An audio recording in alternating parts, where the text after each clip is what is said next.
You get paid. For a moment, you feel like everything is finally under control. Your bills are covered. Your account looks healthy. And you make yourself a promise. This month is going to be different. You're going to save more. You're going to stop spending on things you don't need. You're finally going to get serious about your money. Then a few days pass. You order dinner because you're too tired to cook. You buy something online because it was on sale. You go out with friends because you don't want to be the only one staying home. Then there's that subscription you forgot about. That little purchase you didn't really plan for. And another one. And another. Nothing feels serious. It's just $15. Just $30. Just $50. Until one morning, you open your banking app and stare at the balance. Where did my money go? And the strange thing is, you know exactly where it went. You just don't understand why you keep doing it. Because you already know you should save more. You know you shouldn't spend money you don't have. You've probably even promised yourself, next month, I'll do better. But then payday comes around. And somehow, the cycle starts again. So what if the problem isn't that you don't know enough about money? What if the problem is that your brain has learned to associate spending money with feeling better? Because sometimes, you're not actually buying the thing. You're buying the feeling that comes with it. And once you understand that, your spending habits start to look very different. Today, we're going to talk about why you keep spending money even when you know you shouldn't, and more importantly, how to start breaking that cycle. Because before we talk about how to stop overspending, we need to understand something first. What are you actually trying to buy when you spend money? And the answer might surprise you. Think about the last time you bought something you didn't really need. Maybe it was a meal you could have prepared at home. Maybe it was a new outfit when your closet was already full. Maybe it was something you saw online at 11 p.m. and somehow convinced yourself that you absolutely needed it. Now ask yourself a different question. What were you feeling right before you bought it? Were you bored? Stressed? Tired? Lonely? Celebrating? Or maybe you had simply had a terrible day and thought, you know what? I deserve this. That's where spending gets interesting. Because sometimes, you're not actually buying the thing. You're buying what you hope the thing will make you feel. Think about it. You've had a difficult week at work, so you order your favorite takeout. The food isn't just food anymore. For a few minutes, it's relief. You've been working hard and feeling like you're getting nowhere, so you buy something you've been wanting. The purchase isn't just about the product. It becomes a reward. Maybe you're feeling insecure about your life compared with the people you see online, so you upgrade your clothes, your car, your apartment, or even your vacation. Now the purchase isn't simply a purchase. It's an attempt to change how you see yourself. And this is why telling yourself, I just need more discipline, doesn't always work. Because discipline is fighting against something much deeper. You're not only fighting the desire to spend. You're sometimes fighting the desire to feel better. And that's an important distinction. Because if spending has become your way of dealing with stress, boredom, disappointment, or even loneliness, taking away the spending doesn't automatically take away the emotion. The emotion is still there. And eventually, you may find yourself looking for another reason to spend. This is why someone can create a budget on Sunday, feel incredibly motivated, and then completely abandon it by Wednesday. They didn't suddenly forget how money works.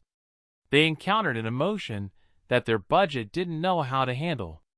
And here's where the cycle becomes dangerous. The purchase gives you a little emotional relief.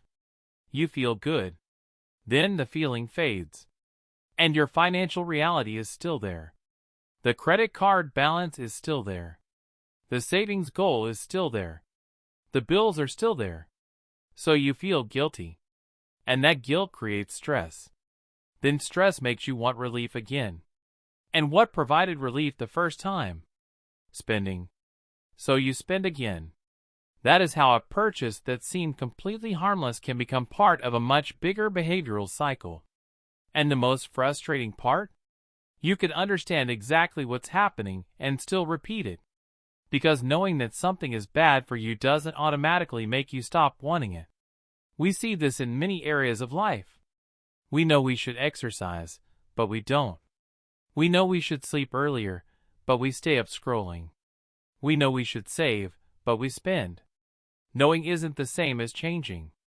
And when it comes to money, one of the biggest forces working against us is something incredibly simple. We want the reward now. And that's where the psychology gets even more interesting. Because your brain doesn't experience spending $100 today and saving $100 today in the same way. One gives you something immediately. The other asks you to wait.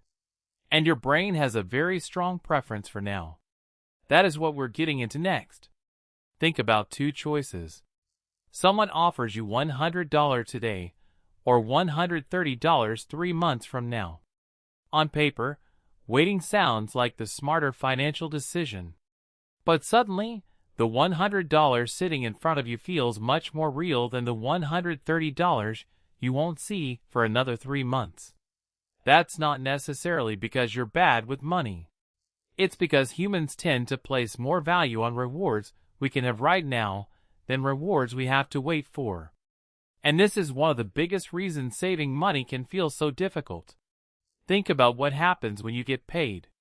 You look at your account and see more money than you've had in a while. Your brain doesn't immediately think, "Excellent. Let's protect this money for a financial goal 5 years from now." Instead, it notices all the things you can finally afford. The restaurant you've been wanting to try. The shoes you've been looking at. The weekend trip. The new phone. The little things you've been postponing. And suddenly, spending feels rewarding. Saving? Saving feels like waiting. And waiting doesn't give you the same immediate emotional payoff. That's why the decision can feel so different. When you spend $200 on a weekend experience, you get something tangible. You get the dinner. You get the hotel. You get the clothes. You get the experience. But when you put that same $200 into savings, nothing dramatic happens. Your life looks exactly the same.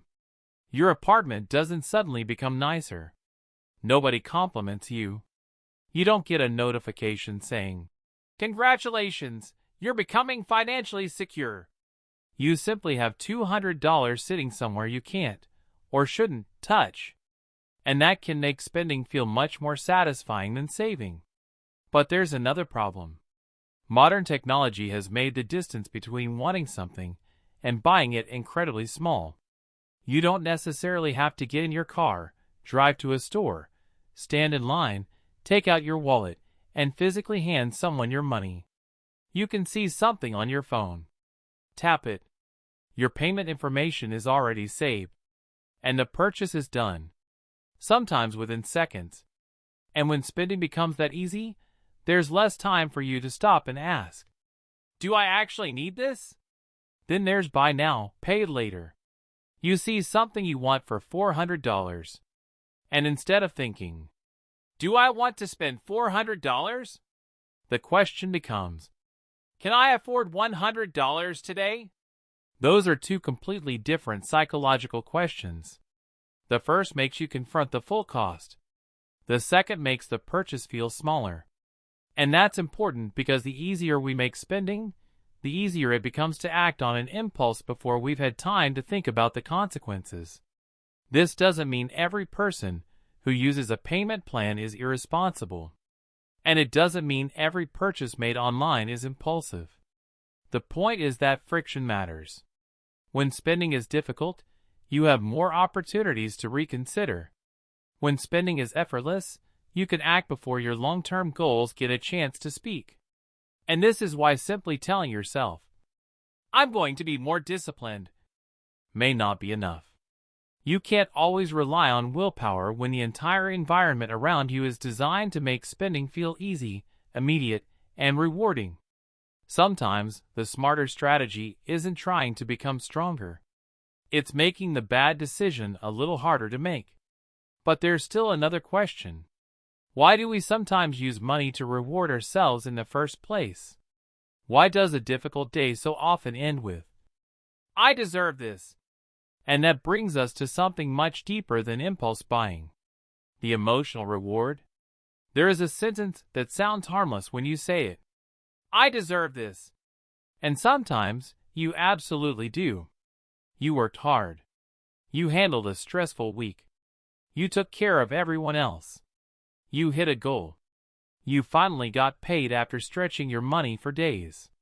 So you decide to treat yourself. There's nothing wrong with that. The problem starts when spending becomes the reward you automatically reach for whenever you experience an emotion. Because then almost anything can become a reason to spend. Bad day? "I deserve this." Good day? "I deserve this." Finished a difficult project? "I deserve this." Feeling bored? "I deserve this." Feeling left out? "I deserve this." And eventually, you don't even notice what's happening. Your brain starts learning a pattern. Emotion spending temporary relief. The purchase becomes your reward system. And this is where things get complicated. Because the purchase can genuinely make you feel better. For a moment. Maybe you had a terrible day at work, and ordering your favorite meal makes the evening feel a little nicer. Maybe you've been stressed for weeks, and buying something you've wanted gives you something to look forward to. Maybe you've been working incredibly hard and finally decide to spend $300 on something you've wanted for months. That doesn't automatically make you financially irresponsible. The issue is what happens when the purchase becomes the primary way you regulate your emotions. Because emotional relief doesn't last forever. The meal is eventually finished. The excitement from the new purchase fades. The package gets opened. The new clothes go into the closet. The vacation ends. And then you're back where you started emotionally. Except now there's another problem. You spent money you were supposed to save. So the next time you feel stressed, you may want that feeling of relief again. And you already know where to find it. In another purchase. That's how something that started as an occasional treat can quietly turn into a habit. And there's another psychological trap here. We often tell ourselves that we deserve something because we've been responsible in other areas of our lives. You might say, "I've been saving all month. I can afford one expensive dinner." Or, "I've worked so hard. I deserve a new phone." And again, there's nothing inherently wrong with enjoying your money. The danger is when every sacrifice creates a spending reward. Because then saving becomes a game of taking money away from yourself, only to give it back through spending later. You're technically trying to build financial discipline, but emotionally, you're treating discipline like punishment. And eventually, you get tired of being punished. So you break your own rules. This is why a healthy financial plan cannot simply be, "Don't spend." That's not realistic. You need to understand what you're trying to get from the spending. Are you buying convenience? Entertainment? Status? Comfort? Relief? A sense of achievement? Or maybe you're simply trying to make an ordinary Tuesday feel a little more exciting. Once you understand the emotion behind the purchase, you have something much more powerful than guilt. You have awareness. And awareness creates a pause. Instead of reaching for your card automatically, you can ask, "What am I actually looking for right now?" Sometimes the answer will still be, "I genuinely want this, and I budgeted for it." Great. Buy it. Enjoy it. No guilt. But sometimes the answer might be, "I'm stressed." Or, "I'm feeling left behind." Or, "I just had a horrible day." And that's when you have an opportunity to solve the real problem instead of using money to temporarily cover it. Because sometimes, the thing you want to buy isn't the thing you actually need. And that brings us to one of the most dangerous phrases in personal finance. "It's only $20. You've probably said it before. Maybe you see something online that costs $18. You think about it for a second. Then you tell yourself, "It's only $18. So you buy it. A few days later, you spend $25 on dinner. "It's only $25.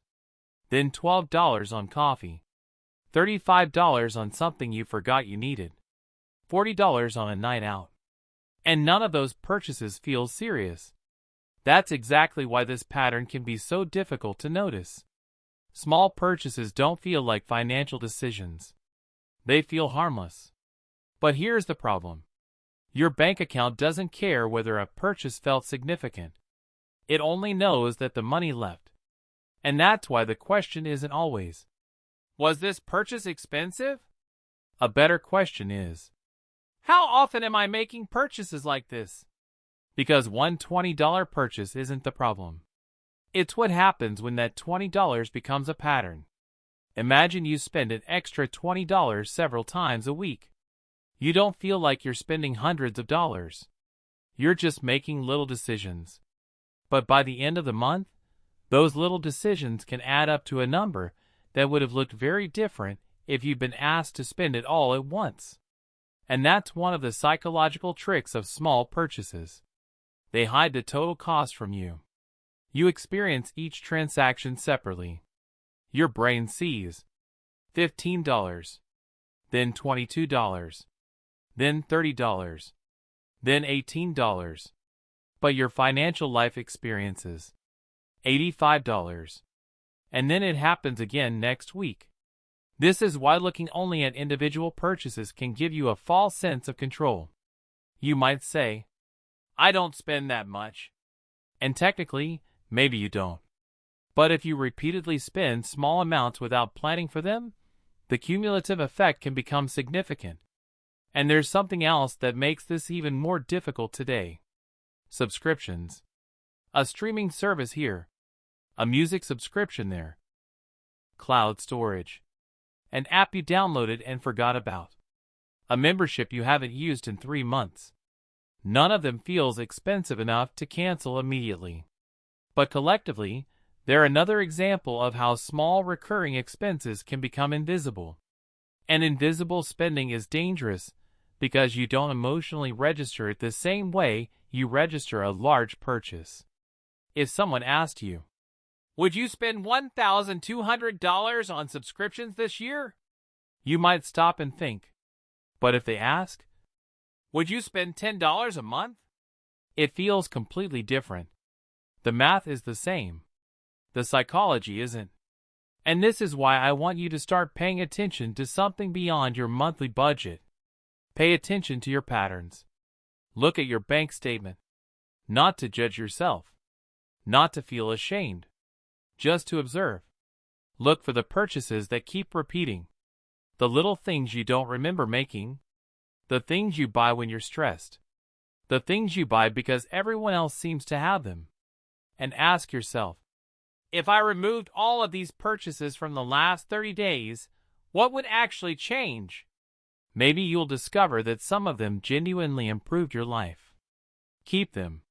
Maybe you'll discover others gave you 5 minutes of excitement and nothing more. Those are the ones worth questioning. Because becoming better with money doesn't mean turning yourself into someone who never enjoys anything. It means becoming conscious of where your money is going and why you're sending it there. And that brings us to another force that can make spending feel almost impossible to resist. You can understand your emotions. You can recognize your small purchases. You can even have a budget. But then you open your phone, and everyone around you appears to be living a life you can't afford. And suddenly, spending isn't just about what you want anymore. It's about who you think you're supposed to be. That's where the comparison trap begins. Open Instagram. Someone is on vacation in Italy. Someone just bought a new car. Someone moved into a beautiful apartment. Someone is wearing a designer outfit. Someone is celebrating a promotion at an expensive restaurant. And then you look at your own life. Suddenly, your perfectly good car doesn't feel so good. Your apartment feels too small. Your clothes don't feel as nice. Your vacation plans suddenly seem boring.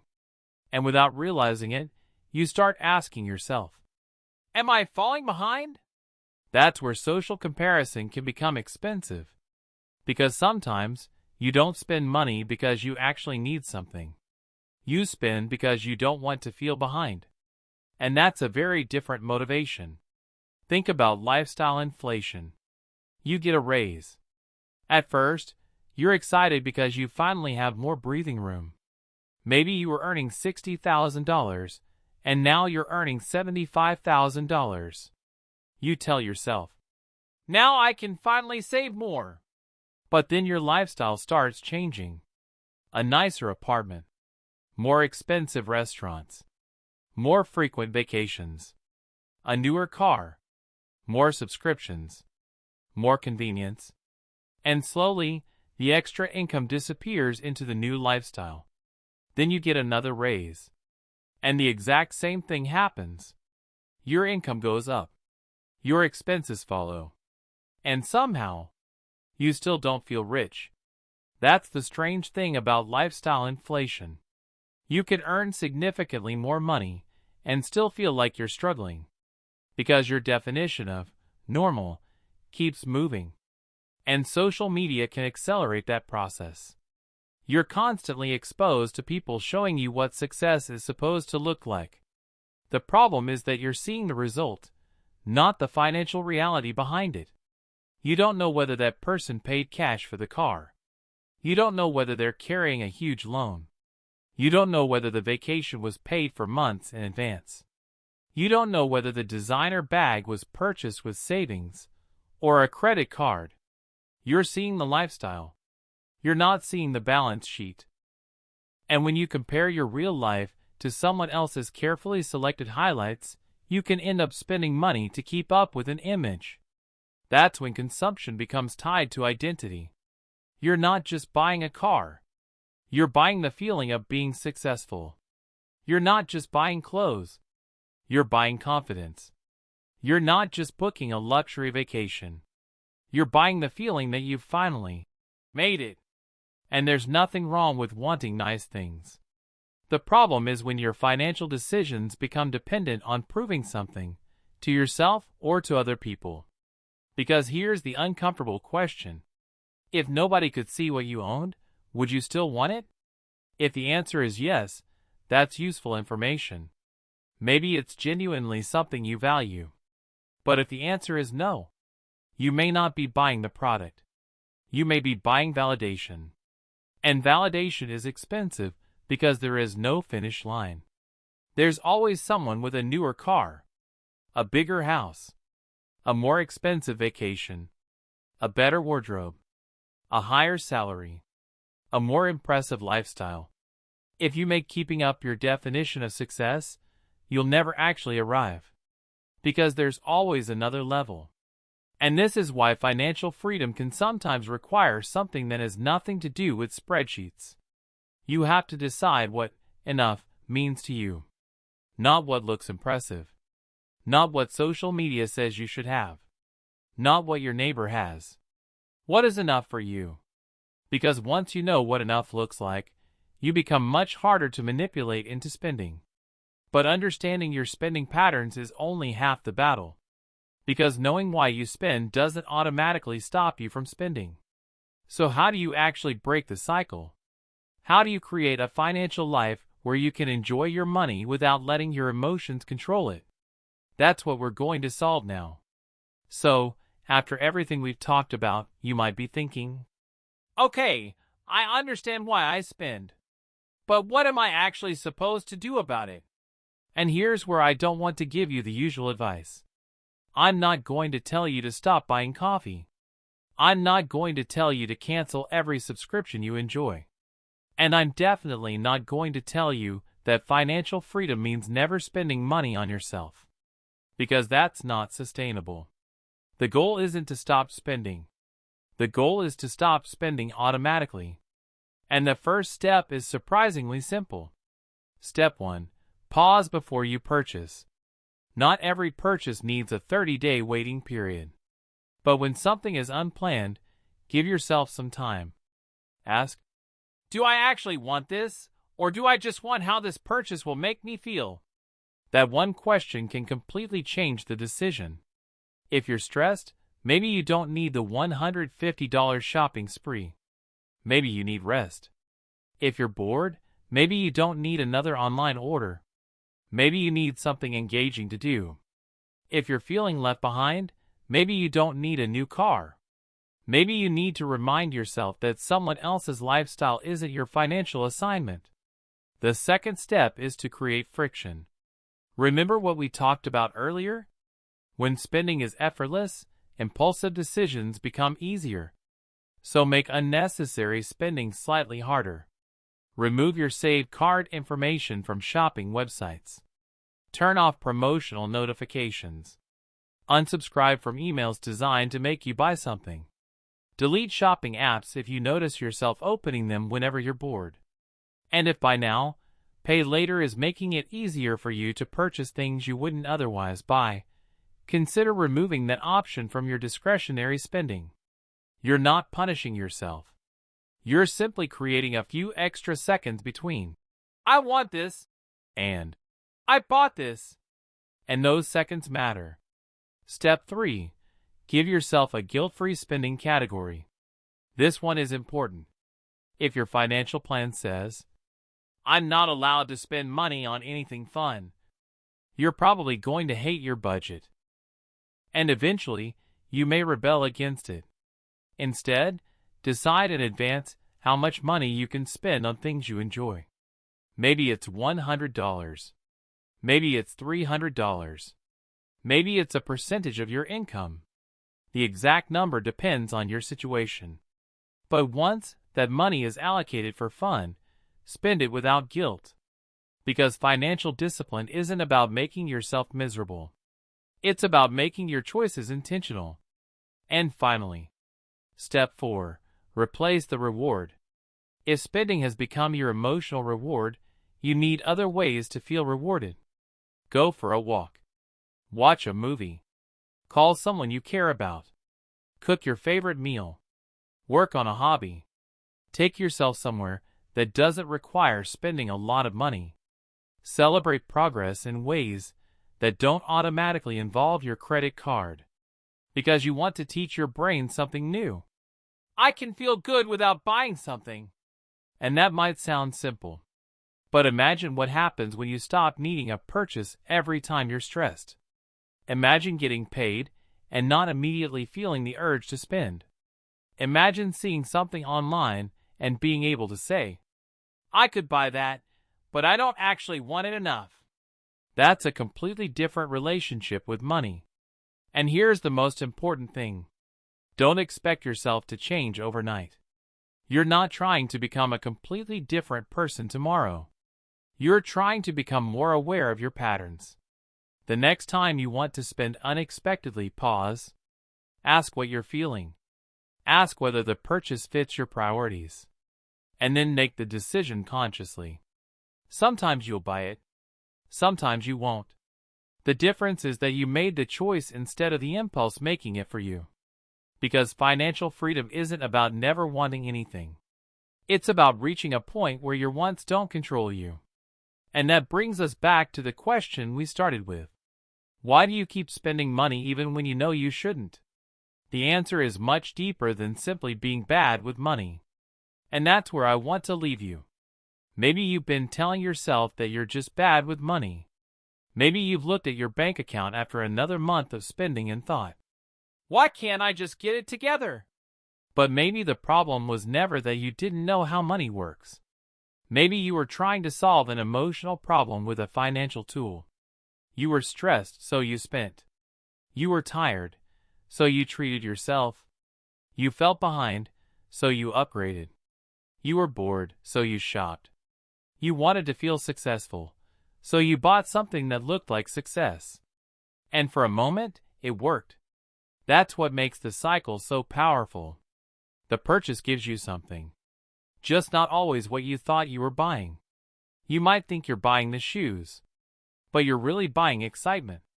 You might think you're buying the expensive dinner, but you're really buying comfort. You might think you're buying the new car, but you're really buying status.